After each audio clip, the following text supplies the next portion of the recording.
Nothing brings us closer than eating together. Kain muna tayo ngayon dito sa Dahon at Mesa. Matatagpuan ito dito sa Tagaytay. Ilang tumbling lang mula doon sa Sky Ranch. Ito nga pala ang entrance nila. Medyo pababa siya, and then ito yung malawak nilang parkingan. Sa gilid nito makikita ang mga nagkukulayan at nagaganda ang mga kubo-kubo. Very aesthetic na pwede nating kainan.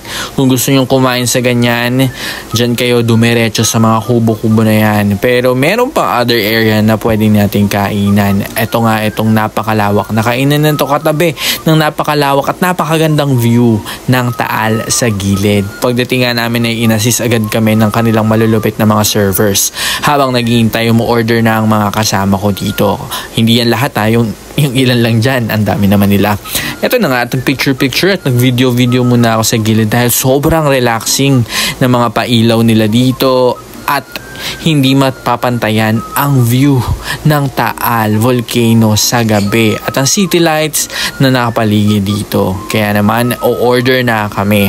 Nandito pala kami dahil birthday ni Glenn, ang aking kaibigan. So ayan ang mga menu nila, i-post nyo na lang guys. Masarap ang mga pagkain dito, sabi sa TikTok, kaya naman pinuntahan namin. Nakapunta na actually to si Nina dito, kaya naman siya ang umu-order ng mga masasarap naming kakainin ngayong gabi. While waiting, nakaka-relax ang huni ng mga ibon at ng mga alitap-tap at ang kung ano-anong nag-tweet sa paligid dito. Talaga namang nakaka-relax. Habang mo-order sila, ay umikot muna kami dito sa kanilang shop, dito sa kanilang front desk. Ito nga mga souvenir na pwedeng bilhin dito. Marami pa yan dyan, yung iba daw out of stock, pero marami pang choices. Habang naghihintay ulit, laruin muna natin yung laruin dito ni Sheshe at ni Anika. Anika ata to. Hello Anika. Nilalaro ko muna to dahil wala lang, masaya lang.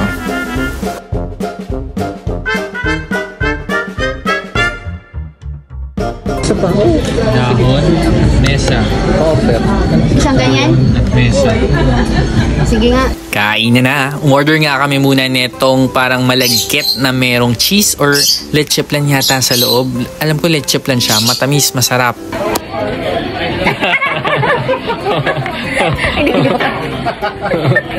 Panali.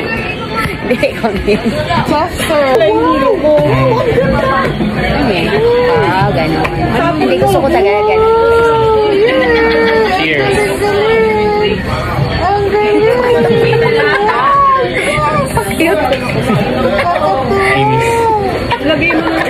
Anong lasa? Masarap naman, pero sana mainit tong hot choco para pair yung pagsawsaw ng malagkit sa kanya. Pero masarap naman siya. Pwede siyang mga 8 out of 10. Good naman. Nag-ikot-ikot muna ako while waiting for our order. Nakita ko nakatapat lang pala talaga ito ng condo ng SM. Kaya naman kung mag-check-in kayo doon, ayun o, pwede kayong tumawid lang dito at kumain.